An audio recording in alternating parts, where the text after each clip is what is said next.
Hello everyone, welcome back to Spararia YouTube channel. Alright guys, so yeah, in this video, I would like to share you a tutorial on how to turn on floating keyboard on Poco C71. Alright guys, for you who don't know what floating keyboard's for, so yeah, basically floating keyboard is a feature that allow the on-screen keyboard to be resized, move, and positioned everywhere and anywhere on the screen rather than being fixed at the bottom. And this can be particularly useful on larger devices like tablet or earphone, especially when one-handed typing is desired.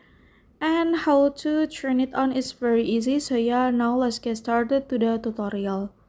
Alright, first now you can show your own keyboard like this, and then now you can click on the left top of the keyboard, and then now you can click on the floating keyboard to turn it on.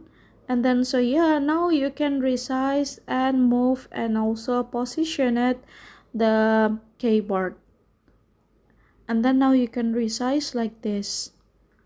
Alright, it is easy, right? And so yeah, here's the tutorial, and then thank you so much for watching. See you guys on the next video.